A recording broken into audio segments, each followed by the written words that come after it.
Bem, bom dia a todos, os alunos, da disciplina de Processual Penal 1 e dando continuidade ao nosso conteúdo programático. Vamos hoje falar um pouco sobre a ação penal pública condicionada à requisição e a ação penal privada, tranquilo? Já que na aula passada nós exploramos a ação penal pública incondicionada e a ação penal pública condicionada à representação, além de algumas noções propedêuticas sobre a ação penal. Tranquilos até aí? Tá certo? Aqui estamos domingo, acho umas 15 para as 10 da manhã, dia bonito de chuva, muito bonito de chuva, dia. Sim, enfim, vamos dar continuidade, tá certo? Professor, ação penal pública condicionada à requisição. Um instituto bem atual, estamos vendo aí, inclusive essa semana nós vimos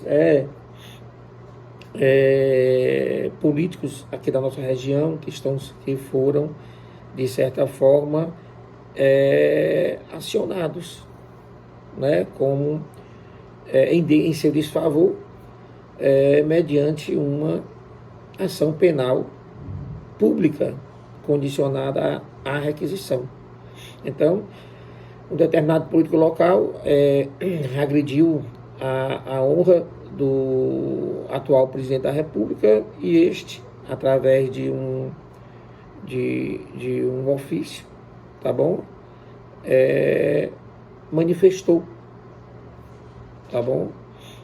A conveniência de, através do Ministério da Justiça, acionar o Ministério Público para que este viesse a promover uma ação penal pública condicionada à requisição. Tranquilo? Pessoal, então o que seria, Primeira coisa, estamos diante de uma ação penal pública, então o titular da ação penal é o Estado, tá bom? Só que ele está ali representado pelo Ministério Público, tranquilo? Pelo Ministério Público. Só que essa ação penal, para que ela tenha início, essa ação penal pública condicionada, necessário se faz uma condição. E a condição nada mais é do que a requisição do Ministério da Justiça. Ministério da Justiça, tá bom? Só que requisição é essa? O que é requisição? Aí a requisição é um ato discricionário do Ministro da Justiça que demonstra a vontade de ver o autor de uma determinada ilicitude penal ser processado e julgado. Então ela tem muita semelhança em sua natureza com a representação, tá bom? Daqui a pouco eu faço uma diferença entre representação e requisição, tá bom? A prazo, tá bom? Decadencial, como há na representação de 6 meses, aqui não há prazo decadencial, tá certo? Enquanto existir a punibilidade do agente, quer dizer, enquanto não for extinta a punibilidade do agente, tá certo? Poderá sim o Ministro da Justiça, dentro de um parâmetro de discricionariedade e conveniência, requisitar o Ministério Público a promoção da devida ação penal, tranquilo? Geralmente, essa extinção de punibilidade ou está pela morte do agente, daquele que praticou o crime, ou talvez pela prescrição do crime em questão. Tranquilo? Tá certo? Professor, que crimes são esses, que necessário se faz a requisição do Ministro da Justiça? Aí nós temos os crimes contra a honra, os crimes contra a honra do Presidente da República, tá certo? Ou de qualquer outro chefe de Estado estrangeiro, está previsto no artigo, acho que 145, do Código Penal Brasileiro. E também do crime cometido por estrangeiro, crime cometido por estrangeiro contra brasileiro, tá bom? Fora do país. É um daqueles motivos da extraterritorialidade do direito penal. Artigo 7º, parágrafo 3º, a linha B, do Código Penal brasileiro. Tranquilos até aí? Então nós já vimos já o conceito, vimos o que é requisição, vimos o prazo e vimos também as situações, né, criminosas em que seja a requisição do Ministério da Justiça. Tranquilo? Característica da requisição, primeiro, formal. Necessário se faz, tá bom? Um documento esse escrito, que denote, tá bom, a vontade do Ministro da Justiça em ver um autor de determinado delito ser julgado e condenado. Tranquilo? Outra característica bem importante, que é bem ímpar da requisição, é o que nós chamamos de conveniência política. Tá certo? Então, pode ser que o ministro da Justiça, ele entenda, por exemplo, que talvez não seja o motivo, tá bom? Agora, naquele momento, para promover uma ação penal contra determinadas pessoas, ou para apurar determinados autores de crimes, né? Desses crimes em espécie que nós falamos aí. Tranquilo? Então, ó, formalidade, conveniência. Tranquilo? Formalidade e conveniência. Não precisa de procuração, tá bom? Não admite procuração, não. O próprio Ministro da Justiça, por si só, já tem como ofício esse papel, tá bom? Então, não precisa de procuração, seja do chefe de Estado estrangeiro, seja do procurador, ou seja do presidente da República, ou seja daquele ofendido nacional fora do país. Tranquilo? Então, não precisa de procuração. Diferentemente, tá bom? Da representação que às vezes precisa, tá bom? Que poderá precisar em alguns momentos. Difícil, mas há. Tranquilo? A requisição é dirigida ao Ministério da Pública, tá bom? Já que ele vai representar o titular da ação penal. Tranquilo? Ela não é obrigatória. Isso quer dizer o quê? Se o ministro da Justiça requisitar ao MP, né, que venha a denunciar alguém nessa situação específica da lei, isso não quer dizer que o MP tenha que denunciar, tá certo? Na realidade, o MP vai verificar a situação, encontrar, digamos que, elementos de materialidade e autoria, e somente assim é que ele iria denunciar, tá bom? Geralmente o que ele faz? Ele faz o que está acontecendo agora. Ele provoca a polícia civil ou polícia judiciária, também chamada, também no caso no âmbito federal, Polícia Federal, para que investigue. E depois de investigar, através do inquérito policial, envie para ele todos um relatório que possa ali denotar ou demonstrar prova de materialidade e indício de autoria. Tranquilo? Então, não necessariamente é porque o ministro da Justiça requisitou, né, a promoção de uma ação penal pública condicionada à requisição, que o MP obrigatoriamente tenha que denunciar. Não necessariamente. Tranquilo? Lembrar também, não sei se vocês devem lembrar, e nós discutimos muito durante o decorrer das aulas à noite, sobre a eficácia objetiva e a eficácia subjetiva da representação. Pois bem, tá bom? Toda aquela eficácia objetiva e subjetiva da representação também podem ser transladadas fidedignamente para a requisição. Isso quer dizer o quê? Isso quer dizer que a eficácia objetiva, quando um determinado autor comete, tá bom? Contra uma vítima um crime, que seja uma ação penal pública condicionada à requisição, se porventura durante o decorrer das investigações o MP venha a descobrir outros crimes que também sejam a mesma espécie de ação, desnecessário se faz uma nova requisição. Tranquilo? E no que tange a eficácia subjetiva, nós estaremos diante ali ou de dois autores que cometeram um crime contra uma única vítima, ou um autor que cometeu um único crime contra mais de uma vítima. Seja qual for a situação, uma vítima frente a dois autores, ou duas vítimas frente a um autor, isso não vai nos interessar, porque bastaria apenas uma requisição para que o MP viesse a denunciar em ambas as situações, tá bom? Quiserem, a gente rediscute de novo na aula da noite, mas isso já foi muito batido, tá certo? Nas aulas anteriores, mas deixa aqui de antemão que você, aluno, que tiver dúvida sobre essa eficácia objetiva e subjetiva da requisição, é só provocar à noite de amanhã, segunda-feira, dia 22, que nós vamos sim, ok? Nós vamos sim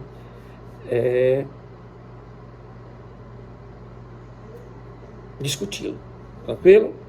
E outra coisa bem interessante, outra característica bem interessante, é que a requisição, ela é irretratável, tranquilo? Não concordo.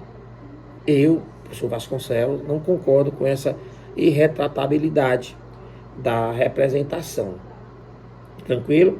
Mas a doutrina majoritária, maçante, digamos assim, diz que ela é irretratável. Professor, por que você não vê que ela é irretratável? Porque uma das características da requisição é o da conveniência política. É o da conveniência política. Pode ser sim que mesmo após, na minha humilde opinião, mesmo após a requisição, tá bom? Que naquele momento era conveniente, talvez agora não seja mais. Tranquilo? Talvez agora. Só mas isso aí pode gerar alguma ingerência, né? Pode ser que, já que se tratando de cargos tão importantes da República, seja nacional, seja estrangeira, talvez agora, né, venha realmente a descobrir a factualidade da acusação, né? Ou do crime, né? Então, mesmo assim como o ofendido pode se retratar na representação, quer dizer, lhe é conveniente, não é conveniência política, mesmo que seja lhe conveniência pessoal, por que não? Mesmo porque a doutrina traz essa característica da conveniência política como uma das características da requisição. Tranquilo? Mas, enfim, esse é só o meu pensamento. Podemos até discutir essa irretratabilidade também na aula da noite. Tranquilo?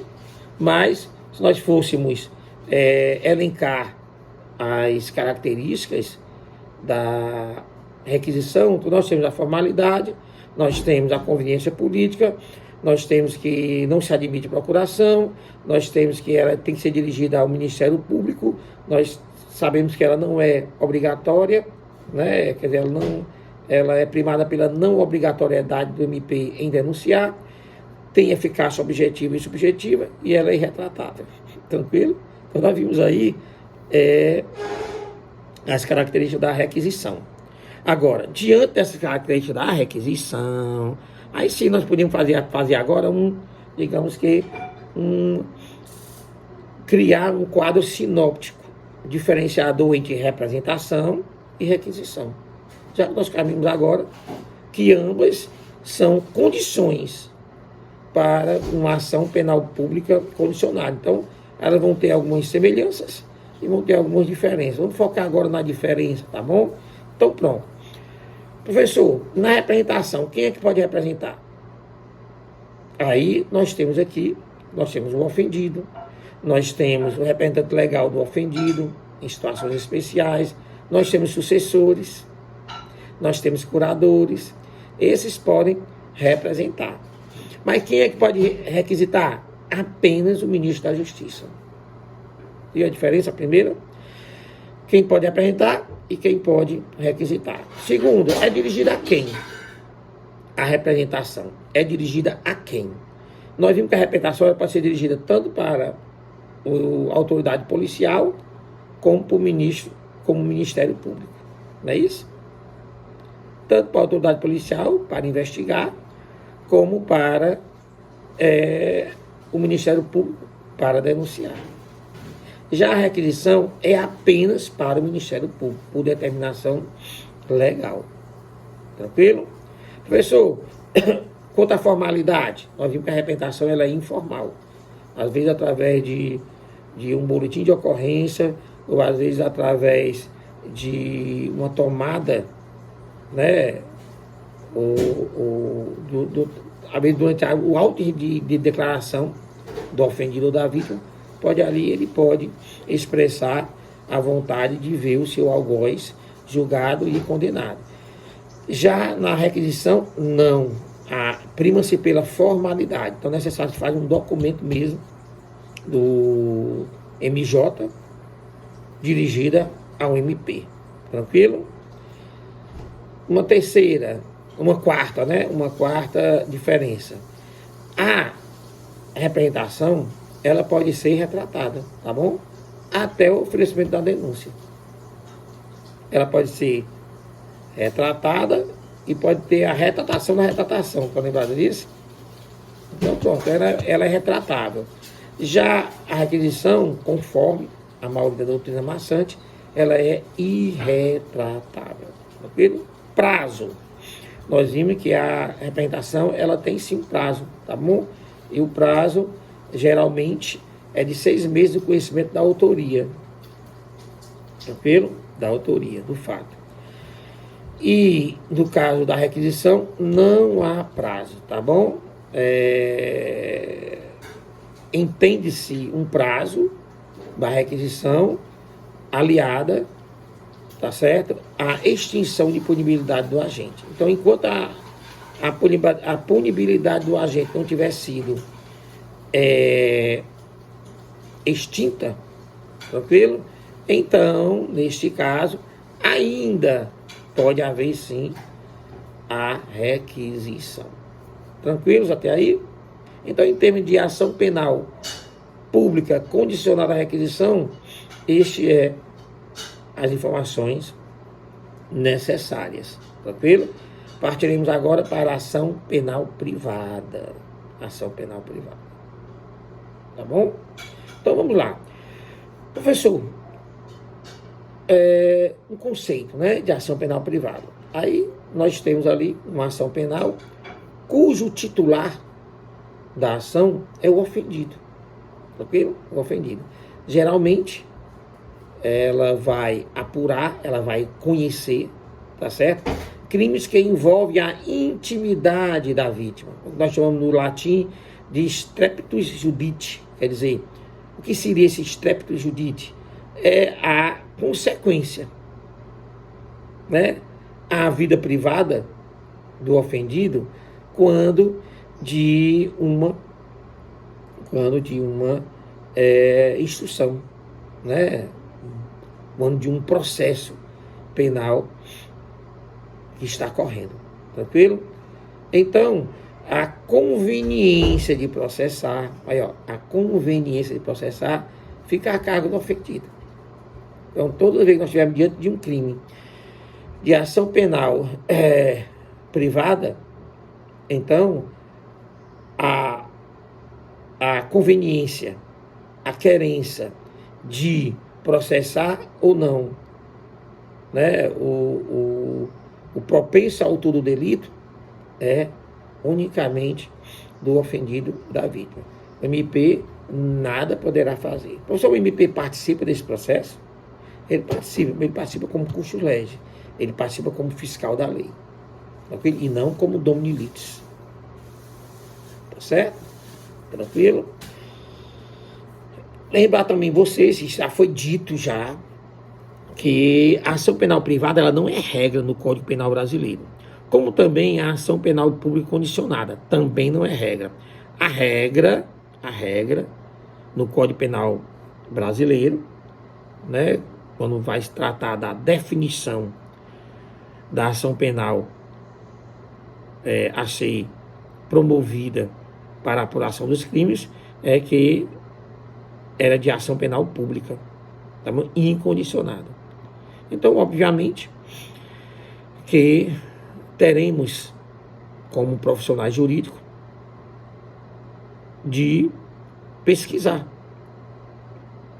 quais seriam esses crimes de ação penal privada.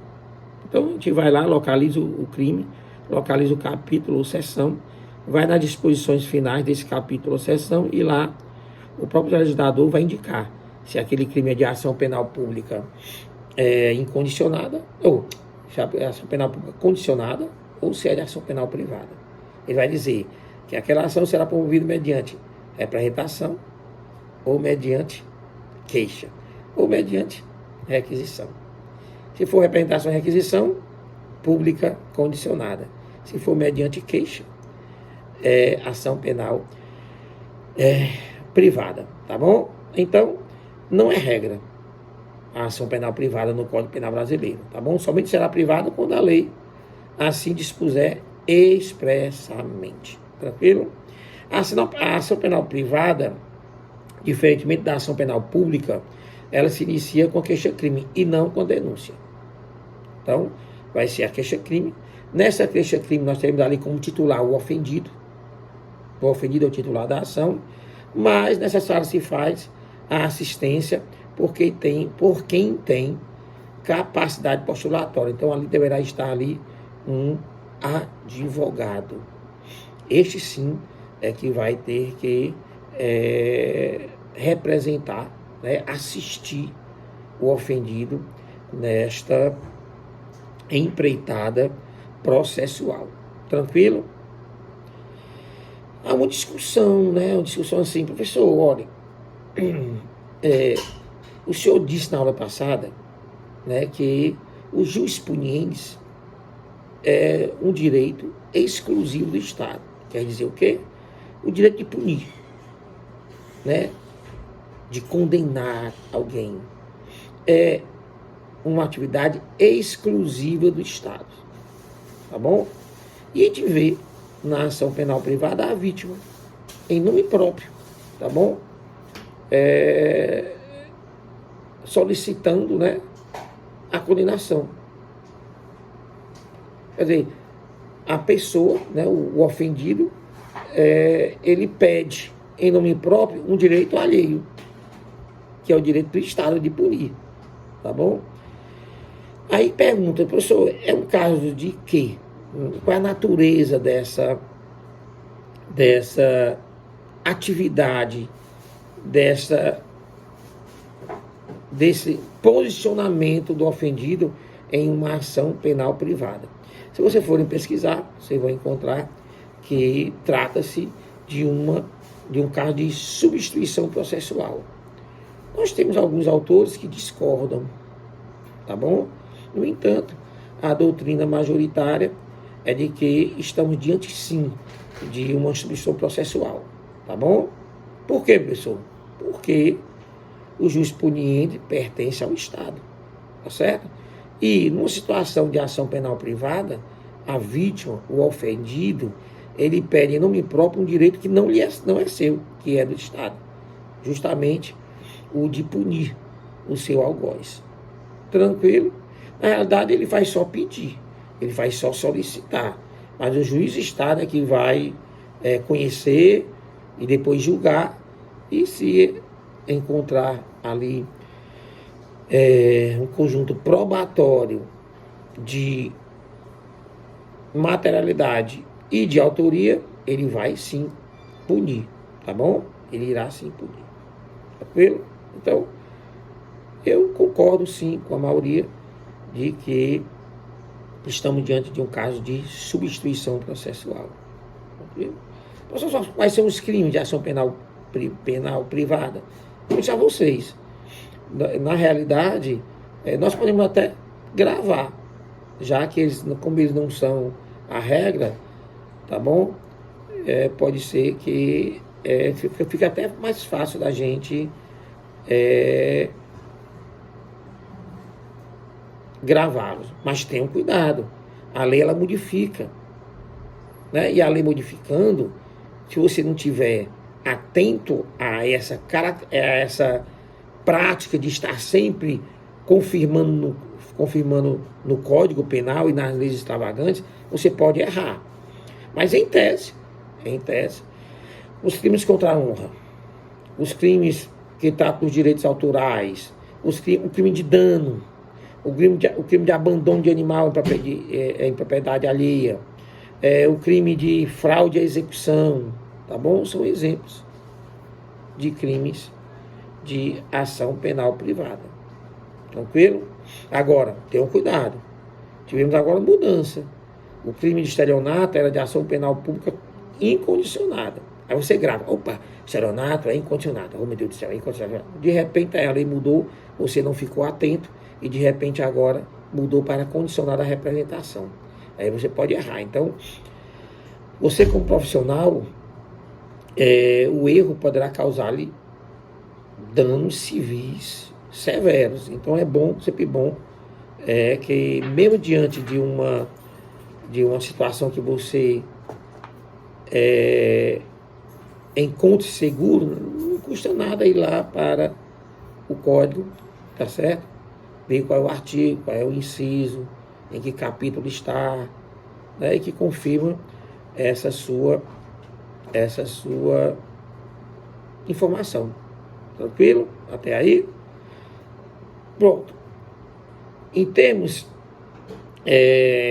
genéricos, a ação penal privada é isso aí. No entanto, nós temos as ações penais em espécie. Então, nós temos a ação penal privada. Nós temos a ação penal privada exclusiva, tá bom?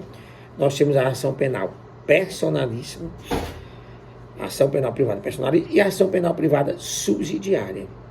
Tranquilo? Que alguns autores botam ação penal privada subsidiária da pública. Vamos ver cada uma delas, tá bom? E aí a gente fecha a aula de hoje. Tá certo? Então vamos lá. Primeiro, a ação penal privada exclusiva. Sabemos que a ação penal privada, tá certo? Que ela vai iniciar-se mediante queixa-crime, o titular é o ofendido, tá bom? Mas às vezes acontece do ofendido falecer, ou do ofendido ser declarado ausente em um processo civil. E aí, professor? Nesse caso aí, se nós estivermos diante de uma ação penal privada exclusiva, o que acontece? Esse ofendido ele poderá ser substituído pelos seus sucessores, seja cônjuge, companheiro, seja ascendente, seja descendente, seja irmão, poderão representá-los. Tá bom? Tá certo?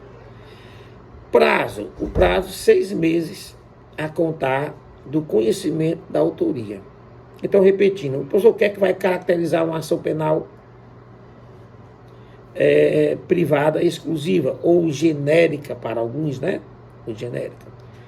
É que, em caso de falecimento ou declaração de ausente do ofendido, este poderá ser substituído, sucedido, né? Representado pelos seus sucessores. Tranquilos aí? Tá bom? Diferentemente da ação penal privada personalíssima. Nessa daqui, tá bom? Nessa aqui, se a vítima ou ofendido falecer, ou se ele for declarado ausente, tá certo? Extinto será a punibilidade do agente. Por quê? Porque ele não pode ser representado ou substituído por seu sucessor, por ninguém. Por ninguém. Tá bom?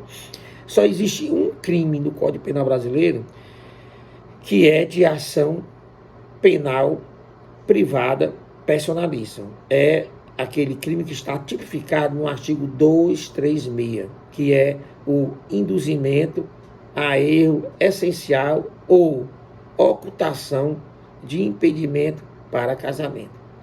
Esse crime do artigo 236 é de ação penal privada personalíssima. Então, se porventura o ofendido vier a dar-se por ausente em processo civil ou faleceu, extinto será a punibilidade do agente, né, do autor deste delito. Tranquilo? Tá bom? Professor, e o prazo vai contar de quando? É o seguinte, ó, se é um crime de induzimento ao erro, tá bom? Essencial, ou ocultação de impedimento de casamento, esse casamento vai ser anulado. Então, o prazo é de 6 meses, mas vai contar de quando? Vai contar do conhecimento da sentença anulatória do casamento. Só a partir daí é que vai contar o prazo para se promover uma ação penal privada personalíssima. Tá bom? Então imagina um casal, casaram-se, né? Casaram-se e algum tempo depois descobrem que haveria ali um impedimento para o casamento. E esse impedimento foi ocultado, tá bom? Foi ocultado por alguém ou por uma das partes, tranquilo? Do casamento, alguns dos cônjuges. Neste caso, obviamente, que esse casamento vai ser anulado, então vai passar por um processo, às vezes o processo pode ser longo, tá bom? Enfim. Mas depois que ele descobriu o impedimento, 2 anos depois saiu a sentença anulatória do casamento. Então, a partir da data dessa sentença, é que nós iremos contar o prazo de 6 meses para se promover, né, a ação penal privada mediante a queixa. Tranquilo? Tá certo? Tranquilo? Outra coisa, essa sentença já tem que estar transitada e julgada. Lembre-se disso. Enquanto houver ainda recurso, não se conta o prazo, tá bom? O prazo ainda continua ainda interrompido, não se iniciou ainda. Tranquilo? É uma condição específica, né? E por último, nós temos a ação penal privada subsidiária da pública. Aí nesse caso é o seguinte, ó. Quando é que vai acontecer essa ação penal privada? Vai acontecer quando nós estivermos diante de um crime que é de ação penal pública. Só que quem é o titular da ação penal pública? O Ministério Público. Só que o Ministério Público está inerte, está omisso, nada faz para denunciar. Tá bom? Então, neste caso, estando o Ministério Público já com os seus prazos exauridos para denunciar, caso ele não o faça, diante da sua inércia, a parte ofendida poderá sim promover uma ação penal privada subsidiada da pública. Ele vai sim promover, vai apresentar uma queixa-crime. Por quê? Porque o Ministério Público está ausente, está omisso, está inerte. Tranquilo? Estaria inerte. Eu já tive um caso desse no município de Baturité. Um sujeito, o meu cliente foi a vítima, ele estava em um bar e houve uma pequena discussão com ele e outra pessoa. E logo após, durante essa discussão, o seu agressor, com um taco de sinuca, passou a agredi-lo. Na primeira que ele deu na cabeça do sujeito, do meu cliente logo caiu desmaiado. Mas ele continuou batendo, né? Continuou batendo, quebrou costela, antebraço, enfim, e fugiu. Enfim, na apuração, feito pelo delegado de polícia, o delegado entendeu que estava diante de um crime de tentativa de homicídio, né? Então, homicídio doloso na forma tentada, ali no caput, né? Do artigo 121, concominado com 14. Pois bem, né? O inquérito foi feito, mandaram para o Ministério Público, e o Ministério Público, ficou lá. Já estava já há quase 2 meses na mesa do Ministério Público, e o Ministério Público não denunciava. Quando a família me procurou, né? Aí eu, obviamente, eu procurei o Ministério Público, expliquei para ele que estava diante de uma situação de ação penal pública, que já estava, que os autos do inquérito policial já estavam na sua mesa há quase 2 meses. Eu entendo que ele era muito atarefado e tal, mas que caso ele não apresentasse a denúncia, né, caso ele não ofertasse a denúncia, eu iria fazê-lo através de queixa-crime subsidiária. E ele só disse: não, doutor, tudo bem, o senhor pode ofertar a queixa-crime. Pronto, tá bom? Isso é previsto tanto na Constituição, quer dizer, é um direito, é uma garantia constitucional, como no Código de Processo Penal. Deixa eu ver aqui.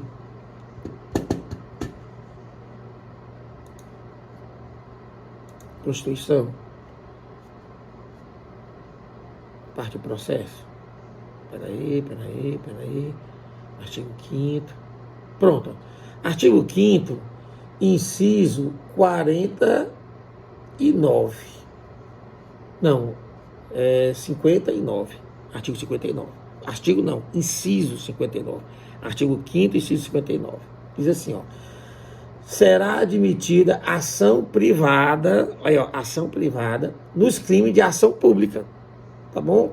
Se esta não for intentada no prazo legal. Professor, que prazo legal é esse? Se o sujeito estiver preso, se o autor estiver preso, se o acusado estiver preso, o Ministério Público tem que denunciar em 5 dias, tá bom? Se ele estiver solto, em 15 dias. Então, o Ministério Público, tendo conhecimento, chegou lá os autos do inquérito policial, tá bom? Ele teria 5 dias se o cara estiver preso. 5 dias para denunciar. Ou 15 dias para o sujeito solto. Está quase 2 meses no meu caso. Tá certo? E também no Código de Processo Penal. Esse é fácil, no artigo 29. Eu sei disso porque ele está sempre lá na prática 4 e às vezes acontece. Tá bom? E você entrar com uma queixa-crime subsidiária da pública. Então está aqui no artigo 29. Ó. Será admitida a ação privada nos crimes de ação pública, se esta não for intentada no prazo legal, cabendo ao MP, Ministério Público, aditar a queixa ou repudiá-la ou oferecer denúncia substitutiva. E intervir em todos os termos do processo, fornecer elementos de prova, interpor recurso. O que ele está querendo dizer? Ele está querendo dizer que apesar de o ofendido oferecer a queixa-crime, tá bom? Mas como nós estamos diante de uma ação penal pública, o MP continua ainda sendo o dono da ação penal. Obviamente, em uma assistência de litisconsórcio agora, né? Mas você tem poder, o Ministério Público, ele pode chegar a via dele e dizer: não concordo com os termos. Ele está diante da queixa-crime e diz: eu não concordo com os termos da queixa-crime, eu vou oferecer uma nova denúncia substitutiva. Ou então, não, eu vou aditar. Obviamente que tem apenas 3 dias para aditar a queixa, tá bom? 3 dias. Tranquilo até aí, viu aí? Então nós vimos aí agora as 3 ações, tá bom? As 3 espécies de ação penal privada. A exclusiva. Professor, especifica. A exclusiva vai ser aquela em que o ofendido poderá ser substituído em caso de falecimento ou em caso de ausência. E o prazo é de 6 meses a contar da onde? Do conhecimento da autoria. Aí vem o crime, ou a ação penal privada personalíssima. Nesse caso, o ofendido não pode ser substituído em caso de falecimento ou ausência. Prazo vai contar 6 meses a partir da sentença anulatória de casamento transitada e julgada. Terceiro, a ação penal privada subsidiária da pública. Vai acontecer quando o MP for omisso dos prazos, em seus prazos de denúncia. Tranquilo? E nesse caso, ele estando inerte, omisso, a parte ofendida poderá ofertar a queixa-crime. Tranquilo? O professor tem prazo? Obviamente que temos prazo também, 6 meses. 6 meses a contar de quando? Vai contar do primeiro dia após o término do prazo do MP. Quer dizer, se o sujeito estiver preso, no sexto dia. A partir do sexto dia, começa a contar 6 meses. E se o sujeito estiver solto, a partir do 16º dia, em que o MP estiver omisso. Tranquilo?